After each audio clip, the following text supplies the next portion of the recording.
Hello friends, आपका स्वागत है हमारे चैनल ग्रांस अकेडमी पर। फ्रेंड्स, मैं निशु। आज हम पढ़ेंगे घटना चक्र हिंदी की, जो आपको UP RO plus UP PCS में काफ़ी हेल्पफुल रहेगा आपको क्वेश्चन सॉल्व करने में। आपके 55 प्लस मार्क्स आ जाएं, इस वजह से इसको चलाया जा रहा है, ताकि आप अच्छे से पढ़ लें और इसका रिवीजन बार बार कर लें। पढ़ तो हम लेते हैं बुक से, बस रिवीजन नहीं हो पाता, इस वजह से इसको चलाया जा रहा है। और आपको वीडियो कैसी लगी ज़रूर बताइए कमेंट बॉक्स में। आज का हमारा जो चैप्टर है वो है वाक्यांश। आइए स्टार्ट करते हैं। ये हमारी चौथी वीडियो होगी वाक्यांश में। इससे पहले हमने विलोम पढ़ लिया है, वर्तनी शुद्धि पढ़ ली है, अब चल रहा है वाक्यांश। आइए स्टार्ट करते हैं। क्वेश्चन नंबर है 121। जो जुड़ा या मिला ना हो उसके लिए एक शब्द में हम क्या कहेंगे? चंपू, असंहत, संभूत, अनुभूत। तो उसे हम क्या कहेंगे? असंहत। एक्सप्लेनेशन इसका देख लेते हैं। जो जुड़ा या मिला ना हो उसके लिए एक शब्द क्या कहेंगे? असंहत। गद्य या पद्य मिश्रित काव्य को चंपू कहते हैं। चंपू किसे कहते हैं? जो गद्य और पद्य दोनों में कोई काव्य होता है उसे हम क्या कहते हैं? चंपू कहते हैं। एक साथ उत्पन्न होने वाले के लिए हम क्या कहेंगे? संभूत। कोई व्यक्ति या कुछ, आप मान लीजिए कोई बीज ही है, एक साथ उत्पन्न हुआ है तो उसे हम क्या कहेंगे? संभूत कहेंगे। जिसका अनुभव किया गया हो उसके लिए एक शब्द में हम क्या कहेंगे? अनुभूत कहेंगे। अनुभूत देख लीजिए कैसे लिखा हुआ है, क्योंकि ये आपका वर्तनी शुद्धि में आ सकता है। अगला क्वेश्चन है हमारा 122।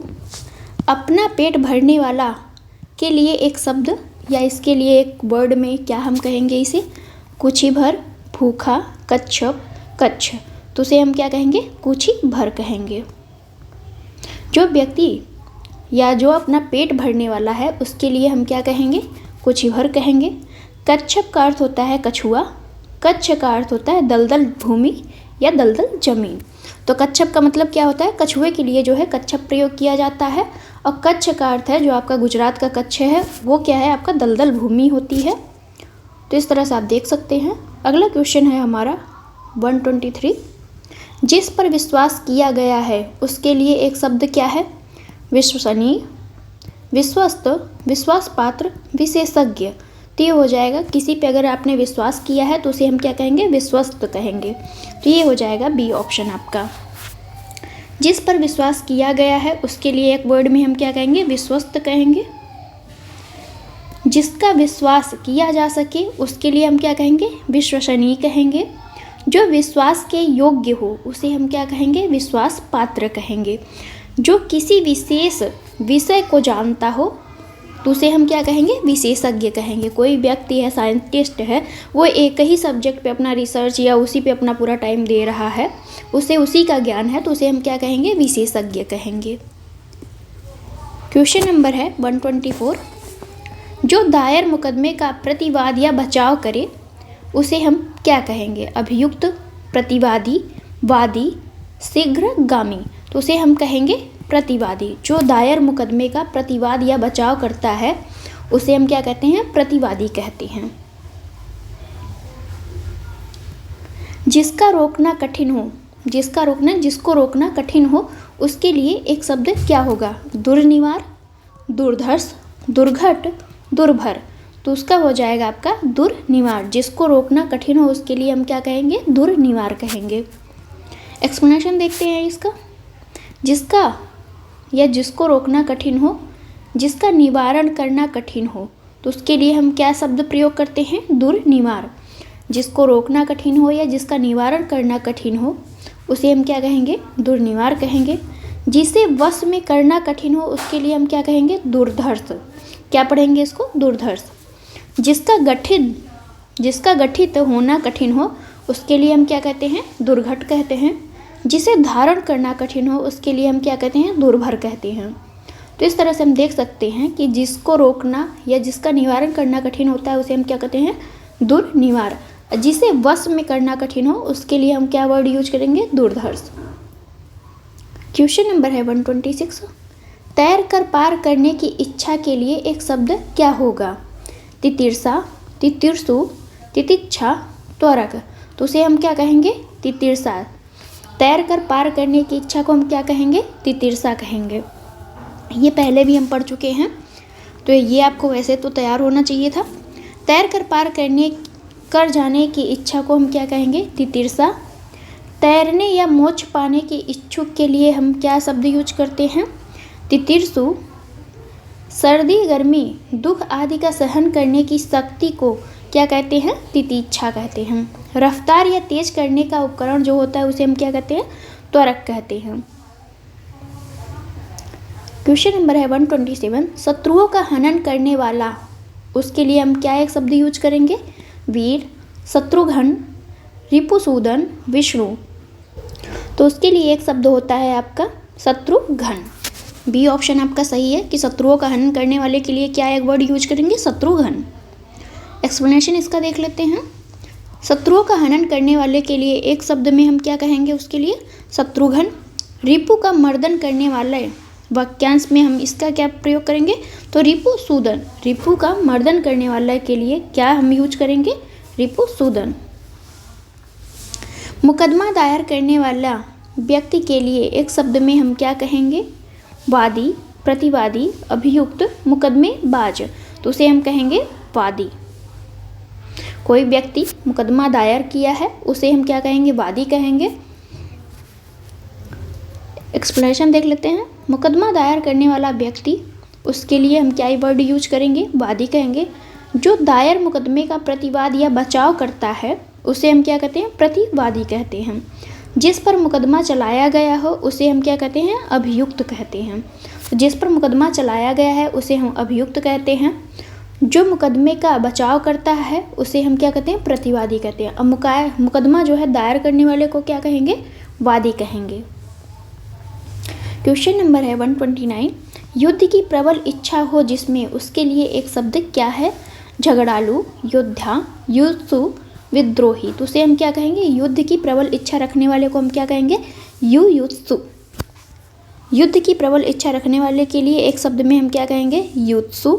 युद्ध करने वाले के लिए हम क्या वर्ड यूज करते हैं? योद्धा। विद्रोह करने वाला के लिए क्या कहते हैं? विद्रोही। जो विद्रोह करता है उसके लिए हम क्या वर्ड यूज करेंगे? विद्रोही। मरने की इच्छा रखने वाले के लिए एक शब्द क्या होगा आपका? मुमूर्षा, मुमुक्षा, मुमूर्ष, मुमुक्षु। तो उसके लिए हम प्रयोग करते हैं मुमूर्षा। ए ऑप्शन आपका सही है। मरने की इच्छा वाक्यांश के लिए एक शब्द में हम क्या कहेंगे? मुमूर्षा। मोक्ष प्राप्त करने की इच्छा के लिए हम मुमुक्षा प्रयोग करते हैं। जो मरना चाहता है उसके लिए एक वर्ड में क्या कहेंगे? मुमूर्ष। जो मोक्ष चाहता है उसके लिए हम क्या कहेंगे? मुमुक्षु। तो ये सभी एक जैसे लग रहे हैं बट ये सभी सिर्फ वर्डिंग का खेल है। यहाँ पे थोड़ा थोड़ा ध्यान दीजिएगा। मरने की इच्छा रख रहा है उसके लिए हम क्या प्रयोग कर रहे हैं? मुमूर्षा कर रहे हैं। मोक्ष प्राप्त करने की इच्छा को मुमुक्षा। जो मरना चाहता है, यहाँ पे चाहता है और यहाँ इच्छा कर रहा है, दोनों में ही बस कितने का अंतर है? इच्छा रख रहा है और यहाँ चाहता है। तो उसके लिए हम क्या प्रयोग कर रहे हैं? मुमूर्ष। जो मोक्ष चाहता है उसके लिए मुमुक्षु। जबकि यहाँ पे मोक्ष प्राप्त करने की इच्छा और चाहना दोनों ही यहाँ पे बदल जा रहा है। जो इच्छा कर रहा है उसके लिए हम क्या प्रयोग कर रहे हैं? मुमुक्षा। जो मोक्ष प्राप्त करने की इच्छा के लिए। तो यहाँ ध्यान दीजिए, इच्छा और चाहना दोनों में ही डिफरेंस है और दोनों की वजह से वर्ड हमारे अलग अलग हो जा रहे हैं। तो इसको ध्यान से पढ़ लीजिएगा। और ये क्वेश्चन आते हैं। जिसमें युद्ध करने की इच्छा हो उसके लिए एक शब्द योद्धा, युत्सु, वीर, विद्रोही। अभी हमने पढ़ा क्या कहेंगे उसे? युत्सु कहेंगे। क्वेश्चन नंबर है 132। जिसे दूर करना कठिन हो उसके लिए एक वाक्यांश या एक शब्द क्या कहेंगे? दूरवग्रह, दुर्दमय, दुर्निवार, दुष्पूर। तो उसे हम क्या कहेंगे? दुर्निवार। जिसे दूर करना कठिन हो, जिसे दूर करना कठिन हो उसके लिए एक शब्द क्या कहेंगे हम? दुर्निवार। जिसे नियंत्रित करना कठिन हो उसके लिए हम क्या कहेंगे? दुरवग्रह। क्या यूज करेंगे? दुरवग्रह। जिसे वश में करना दुष्कर हो उसके लिए दुर्दम्य। जिसे भरना कठिन हो उसके लिए हम क्या वर्ड यूज करेंगे? दुष्पूर कहेंगे। क्वेश्चन नंबर है 133। जो रूढ़ियों में विश्वास करता हो उसके लिए एक शब्द क्या कहेंगे? परंपरावादी, रूढ़िवादी, रूढ़िबद्ध, रूढ़िवादिता। तो जो रूढ़ियों या परंपराओं में विश्वास, यहाँ अगर परंपरा होता तो यहाँ परंपरावादी हो जाता। जो रूढ़ियों में विश्वास करता है उसे हम क्या कहते हैं? रूढ़िवादी कहते हैं। जो रूढ़ियों में विश्वास करता है उसके लिए एक वर्ड क्या कहेंगे? रूढ़िवादी। जो परंपरा में विश्वास करता है उसके लिए हम क्या कहेंगे? परंपरावादी। जो रूढ़ि में बंधा हुआ है, जो किस में बंधा हो? स्टीरियोटाइप में बंधा हुआ होता है, उसे हम क्या कहते हैं? रूढ़िबद्ध कहते हैं। परंपरागत बातों को मानते चले आदि का सिद्धांत क्या कहलाता है? रूढ़िवादिता कहलाता है। अगला क्वेश्चन हम देखेंगे, ये हमारा हो गया है। क्वेश्चन नंबर है 134। जो पूजा के योग्य हो उसके लिए एक शब्द या वाक्यांश क्या होगा? पूजनीयता, पूजमान, पूजनीय, पूजित। तो उसके लिए हम क्या कहेंगे? पूजनीय। ये आपका सही लिखा जाता है। ये जो होता है पूज्यनीय, ये गलत होता है। ये वर्तनी शुद्धि की दृष्टि से आपका गलत हो जाता है। तो जो पूजा करने योग्य है उसके लिए हम एक वर्ड में क्या कहेंगे? पूजनीय। ऐसे हमारे ईश्वर होते हैं, आप जिनको बहुत श्रद्धा से मानते हो वो हो सकते हैं। जो पूजा करने योग्य है उसके लिए एक शब्द में हम क्या कहेंगे? पूजनीय। पूजा करने वाले के लिए हम क्या कहते हैं? पूजिता। पूजित होने वाला, उसके लिए हम क्या प्रयोग करेंगे? पूजमान। जिसे पूजा गया हो उसके लिए एक शब्द क्या कहेंगे? पूजिता कहेंगे। तो इस तरह से आप ध्यान दे सकते हैं कि जो पूजा करने योग्य है उसके लिए क्या वर्ड यूज करेंगे? पूजनीय। और जो पूजा करता है उसके लिए पूजिता। ये दो आप याद कर लीजिए।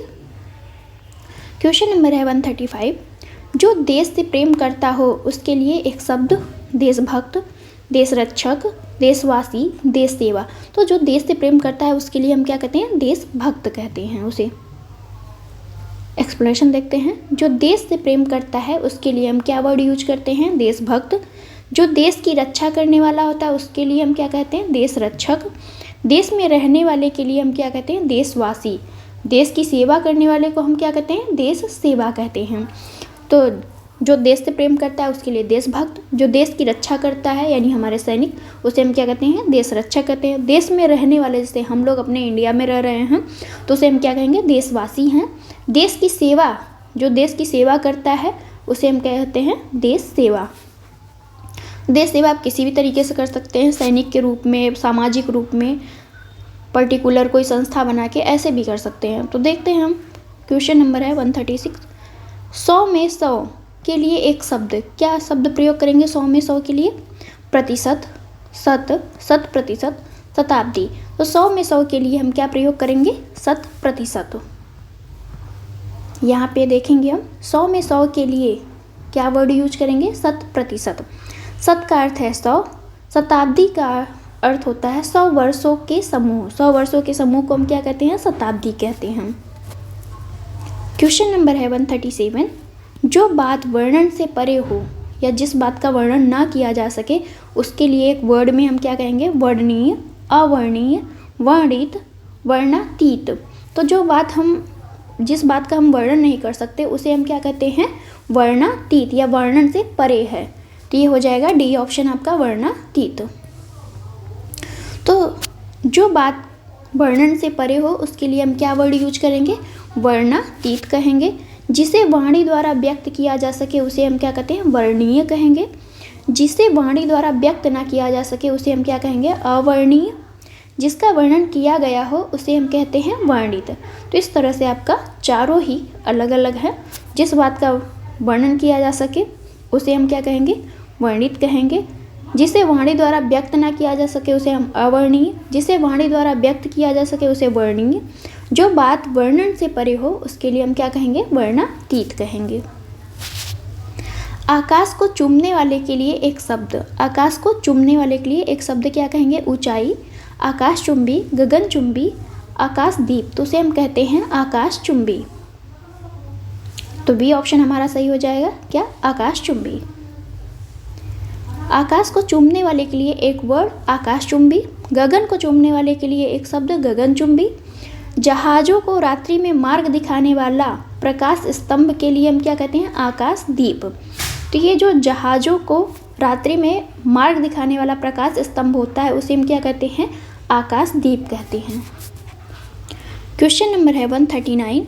क्षण भर में नष्ट हो जाने वाले के लिए एक शब्द में हम क्या कहेंगे? क्षणातुर, क्षुधातुर, क्षणभंगुर, क्षणोद। तो उसे हम कहेंगे क्षणभंगुर। क्षण भर में जो नष्ट होता है उसे हम क्या कहते हैं? क्षणभंगुर कहते हैं। आगे देखेंगे, क्षण भर में नष्ट हो जाने वाले के लिए एक शब्द क्या प्रयोग करेंगे? क्षणभंगुर। जो क्षण भर के लिए आतुर हो उसे हम क्या कहेंगे? क्षणातुर। जो क्षुधा या भूख के लिए आतुर होता है उसे हम क्या कहते हैं? क्षुधातुर कहते हैं। तो जो क्षुधा मीन्स भूख होता है, जो क्षुधा के लिए आतुर हो यानी जिसको बहुत भूख लगी हो उसे हम क्या कहेंगे? क्षुधातुर कहेंगे। क्वेश्चन नंबर है 140, जो शब्दों द्वारा व्यक्त ना किया जा सके उसके लिए एक शब्द क्या होगा? अव्यक्त, अकथनीय, अल्पज्ञ, अकथ्य। तो उसे हम कहेंगे अव्यक्त। उसे हम व्यक्त नहीं कर सकते अपने शब्दों द्वारा, उसे हम क्या कहेंगे? अव्यक्त कहेंगे। क्वेश्चन, अब इसका एक्सप्लेनेशन देख लेते हैं। जो शब्दों द्वारा व्यक्त ना किया जा सके उसके लिए एक वर्ड में हम क्या कहेंगे? अव्यक्त। जो वाणी या वचन द्वारा न कहा जा सके उसके लिए एक शब्द है अकथनीय। जो कम जानता हो उसके लिए अल्पज्ञ होता है। जो कहा ना जा सके उसके लिए क्या होता है? अकथ्य। जो हम कह नहीं सकते उसके लिए क्या यूज करेंगे? अकथ्य। क्वेश्चन नंबर 141 है, किसी पर विजय पाने की इच्छा रखने वाले के लिए एक शब्द क्या कहेंगे? अजेय, जिज्ञासा, जिगीषु, जिज्ञासा। तो उसे हम क्या कहेंगे? जिगीषु कहेंगे। किसी पर विजय पाने की इच्छा रखने वाले को क्या कहेंगे? जिगीषु कहेंगे। किसी पर विजय पाने की इच्छा रखने वाले को हम क्या कहेंगे? जिगीषु। जिसे जीता ना जा सके उसे हम क्या कहेंगे? अजेय। जानने की इच्छा रखने वाले को हम क्या कहते हैं? जिज्ञासा। किसी चीज़ की हमें जानने की इच्छा होती है या हम इसके बारे में जानना चाहते हैं उसे हम क्या कहते हैं? ये हमारा जिज्ञासा होता है, क्यूरियोसिटी होती है कि हम इसके बारे में जान लें। जान से मारने की इच्छा रखने वाले को हम क्या कहते हैं? जिज्ञासा कहते हैं। जिज्ञासा। तो इसका ध्यान से ज़रा पढ़ लीजिएगा कि सभी में थोड़े थोड़े वर्ड की और उसके क्या था यूज की डिफरेंस है। जैसे किसी पर विजय पाने की इच्छा रखना है हमें तो उसे जिगीषु कहेंगे। जिसे हम जीत नहीं सकते उसे हम क्या कहें? अजेय कहेंगे। जानने की इच्छा को जिज्ञासा और जान से मारने की इच्छा को जिज्ञासा। मारने की इच्छा को क्या कहेंगे? जिज्ञासा कहेंगे। क्वेश्चन नंबर 142 है, मध्य रात्रि का समय उसके लिए क्या वर्ड यूज होता है? मार्तंड, निशीथ, अपराह्न, मध्याह्न। तो उसके लिए यूज होता है आपका निशीथ। मध्य रात्रि के समय यानी 12 से 12 बजे के बाद का जो समय होता है उसे हम क्या कहेंगे? निशीथ कहेंगे। मध्य रात्रि का समय जो क्या कहलाता है? निशीथ कहलाता है। दोपहर के सूर्य को क्या कहेंगे हम? मार्तंड कहते हैं। दोपहर के बाद का समय जो होता है उसे हम अपराह्न कहते हैं और दोपहर के समय को हम क्या कहते हैं? मध्याह्न। तो ये इम्पॉर्टेंट है, याद रखिएगा। हम लोग अक्सर भूल जाते हैं कि दोपहर के बाद का समय क्या कहलाता है? अपराह्न। और दोपहर के समय को मध्याह्न कहते हैं और दोपहर के सूर्य को क्या कहेंगे? मार्तंड कहेंगे। क्वेश्चन नंबर है 143, जिसका दमन किया गया हो उसके लिए एक शब्द दमित, दमनीय, दयनीय, दमनशील। तो जिसका दमन कर दिया गया हो या नष्ट कर दिया गया हो उसे हम क्या कहेंगे? दमित कहेंगे। जिसका दमन किया गया हो उसके लिए एक शब्द में हम क्या कहेंगे? दमित। जो दबाया जा सके उसे हम दमनीय कहते हैं।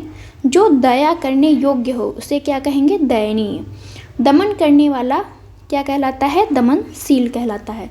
तो दमन करने वाला व्यक्ति क्या कहलाता है? दमनशील कहलाता है। जिस पर उपकार किया गया हो उसके लिए एक वर्ड क्या है? उर्वरा, उपकृत, कृतज्ञ, कृतार्थ। तो उसे हम क्या कहते हैं? उपकृत कहते हैं। जिस पर उपकार किया गया है उसके लिए हम क्या वर्ड यूज करेंगे? उपकृत करेंगे। देखते हैं यहाँ पे, जिस पर उपकार किया गया है उसके लिए हम वर्ड क्या यूज करेंगे? उपकृत। जो भूमि उपजाऊ होती है उसे हम क्या कहते हैं? उर्वरा। किए हुए उपकार को मानने वाले के लिए हम क्या कहेंगे? कृतज्ञ। जो अपना उद्देश्य सिद्ध होने पर संतुष्ट हो जाए उसके लिए हम क्या कहेंगे? कृतार्थ। क्या कहेंगे? कृतार्थ कहेंगे। अगला क्वेश्चन देखेंगे हम। क्वेश्चन नंबर है 145, तुरंत उत्पन्न होने वाली सूझबूझ के लिए क्या शब्द यूज करेंगे? प्रत्यभिगान, प्रत्युत्पन्नमति, प्रत्यागत, प्रत्यावर्तन, तो उसे हम क्या कहेंगे? प्रत्युन्मति कहेंगे। तुरंत उत्पन्न होने वाली सूझबूझ के लिए हम क्या कहेंगे? प्रत्युत्पन्नमति। देखते हैं यहाँ पे, तुरंत उत्पन्न होने वाली सूझबूझ के लिए हम किस वर्ड का प्रयोग करेंगे? प्रत्युन्मति।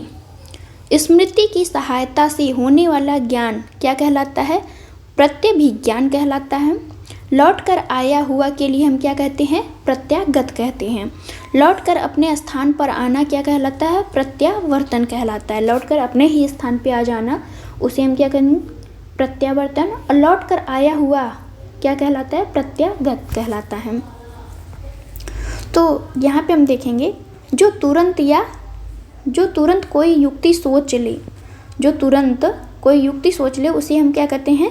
प्रत्युन्मति। अभी अभी हमने पढ़ा, जैसे आपके पास कोई सिचुएशन आ जाए और आपका दिमाग काम ना कर रहा है, लेकिन फिर भी तुरंत आपके दिमाग में क्लिक हो जाए कि ये हमारा सल्यूशन है और आप उसको बता दो, तो उसे हम क्या कहेंगे? प्रत्युन्मति कहेंगे। जो तुरंत कोई युक्ति सोच ले उसे हम क्या कहेंगे? प्रत्युन्मति कहेंगे। जो सब कुछ जानता हो उसे हम सर्वज्ञ कहते हैं। दूर देखने वाले के लिए हम क्या कहते हैं? दूरदर्शी का कहते हैं। क्वेश्चन नंबर है 147। अतिथि सत्कार की भावना के लिए एक शब्द क्या कहेंगे? आतिथ्य, अतिथि पूजा, अभ्यागत, आतिथ्य, तो उसे हम कहते हैं आतिथ्य। अतिथि की सत्कार या भावना करना, मतलब अतिथि को सम्मान देना, अपमान न करना, उसे हम क्या कहेंगे? आतिथ्य कहेंगे। अतिथि सत्कार की भावना रखने वाले को, व्यक्ति को क्या कहेंगे? आतिथ्य कहेंगे। अतिथि को अभ्यागत कहते हैं। वह जिसके यहाँ अतिथि ठहरा हो उसे हम क्या कहेंगे? आतिथ्य कहेंगे। अगला देखते हैं, क्वेश्चन नंबर है 148। जिसे बुढ़ापा ना आए उसके लिए एक शब्द क्या है? निर्झर, निर्जर, अजर, अमर, तो उसके लिए हम क्या कहेंगे? अजर। जिसे बुढ़ापा ना आए उसके लिए अजर शब्द का प्रयोग करते हैं। और जब व्यक्ति कभी न मरे उसके लिए हम अमर शब्द का प्रयोग करते हैं। जिसे बुढ़ापा ना आए उसके लिए अजर शब्द का प्रयोग। अमर, जिसकी मृत्यु ना हो उसके लिए हम क्या वर्ड यूज करेंगे? अमर का। अनेक युगों से चले आने वाले वाक्यांश के लिए एक उपयुक्त शब्द क्या होगा? अनेक युगों से चले आने वाले के लिए एक शब्द में हम क्या कहेंगे? समीचीन, प्राचीन, कालांतर, सनातन। तो अनेक युगों से चले आने वाले के लिए हम क्या वर्ड यूज करेंगे? सनातन। जो बहुत युगों से हमारे यहाँ प्रचलित है उसे हम क्या कहेंगे? सनातन। जैसे सनातन धर्म है, बहुत टाइम से ये चला आ रहा है। टाइम क्या है? युगों से चला आ रहा है। तो अनेक युगों से चले आने वाले के लिए एक शब्द क्या कहेंगे? सनातन कहेंगे। जो उपयुक्त हो उसे हम क्या कहते हैं? समीचीन कहते हैं। समीचीन। जो पुराना हो उसे हम कहते हैं प्राचीन। समय बीत जाना क्या कहलाता है? कालांतर कहलाता है।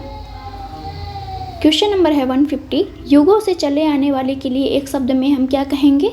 सनातन कहेंगे। अभी हमने इसको पढ़ा। क्वेश्चन नंबर है 151। जिसे ईश्वर में विश्वास हो उसे हम क्या कहते हैं? आस्तिक कहते हैं। जिसे ईश्वर में विश्वास ना हो उसके लिए हम क्या कहेंगे? नास्तिक। नास्तिक। तो ईश्वर में विश्वास करने वाले को आस्तिक और ईश्वर में विश्वास ना करने वाले को नास्तिक। एक्सप्लेनेशन देख लेते हैं इसका। जिसे ईश्वर में विश्वास हो उसका आस्तिक। भक्त एवं पुजारी शब्द एक दूसरे के संदर्भ में प्रयुक्त हुए हैं, तो इसका कोई मतलब नहीं है आपके लिए। जो व्याकरण अच्छी तरह जानता है, कोई व्यक्ति है जो व्याकरण बहुत अच्छी तरह से जानता है उसे हम क्या कहते हैं? वैयाकरण कहते हैं। क्या कहते हैं? वैयाकरण। व्याकरणक, व्याकरणिक, व्याकरणी ऐसा कुछ नहीं कहते, हम क्या कहते हैं? वैयाकरण कहते हैं। ये कितनी बार पूछा है आप यहाँ पे देख सकते हैं, 2006, 2002, 2000, 1987।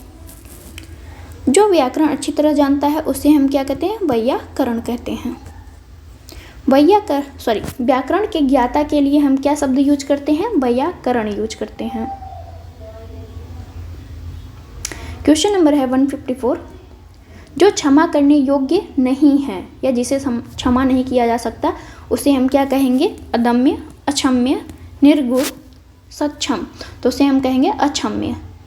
किसी व्यक्ति का गलती जो होती है वो क्षमा करने योग्य नहीं होता तो उसे हम क्या कहते हैं? अक्षम्य कहते हैं। ये आपका बी ऑप्शन सही हो जाएगा। जो क्षमा करने योग्य नहीं है उसके लिए हम एक वर्ड में क्या यूज करेंगे? अक्षम्य। पश्चिम और उत्तर ये हो जाएगा आपका, ये है नॉर्थ, ये है साउथ, ये है आपका वेस्ट और ये है आपका ईस्ट। तो पश्चिम और उत्तर, तो ये हो जाएगा आपका पश्चिम और ये उत्तर, तो ये दोनों के बीच की रेखाएं क्या कहते हैं,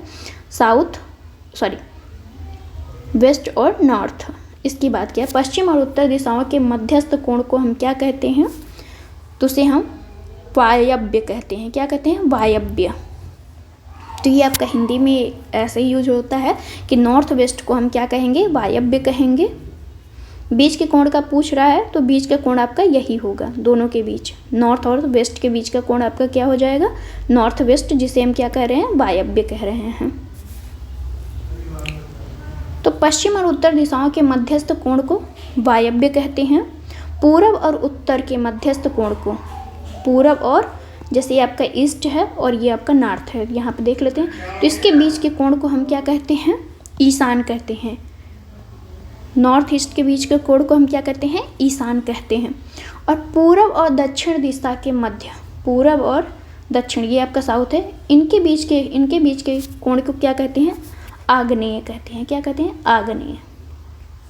तो आप यहाँ पे देख सकते हैं कि पश्चिम और उत्तर दिशाओं के मध्यस्थ कोण को हम क्या कहते हैं, वायव्य कहते हैं। पूरब और उत्तर के मध्यस्थ कोण को ईशान कहते हैं। पूरब और दक्षिण दिशाओं के मध्यस्थ कोण को क्या कहते हैं, आग्नेय कहते हैं। तो आप इसे याद कर लीजिए, ये आपका ज़रूरी है, पूछा भी गया है तो आप इसे तैयार कर सकते हैं। वैसे भी पता होना चाहिए आपको ये सारी चीज़ें। तो ऐसी जीविका जिसका कुछ ठीक ठिकाना ना हो, उसके लिए एक शब्द, आकाश कुसुम, आकाश वृत्ति, आकाश सलिल, आकाश फल, तो उसे हम क्या कहते हैं, आकाश वृत्ति। यहाँ पे देखते हैं एक्सप्लेनेशन। ऐसी जीविका जिसका कुछ ठीक ठिकाना ना हो, उसके लिए हम क्या वर्ड यूज करेंगे, आकाश वृत्ति। आकाश में फूल खिलने की असंभव बात को हम क्या कहते हैं, आकाश कुसुम कहते हैं।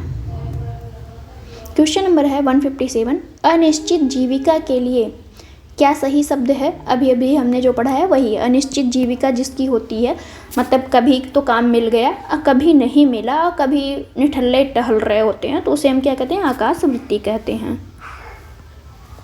मतलब वो बाई लक चांस है, मिल गया तो मिल गया, नहीं तो नहीं। अनिश्चित जीविका के लिए एक शब्द में हम क्या कहेंगे, आकाश वृत्ति। थोड़े अंश में की गई सेवा को क्या कहेंगे, आंशिक सेवा। थोड़े समय के लिए की गई सेवा को अस्थायी सेवा कहते हैं।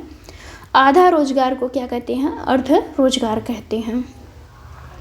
क्वेश्चन नंबर है हमारा 158, जिस पर हमला न किया गया हो उसके लिए एक शब्द में क्या कहेंगे, आक्रांता, आक्रामक, अयोध्या, अनाक्रांत, तो उसे हम कहते हैं अनाक्रांत। जिस पर हमला न किया गया हो उसके लिए एक वर्ड में क्या कहेंगे, अनाक्रांत।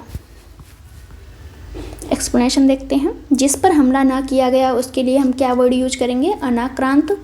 जो हमला या आक्रमण करता हो उसे हम क्या कहते हैं, आक्रांता कहते हैं।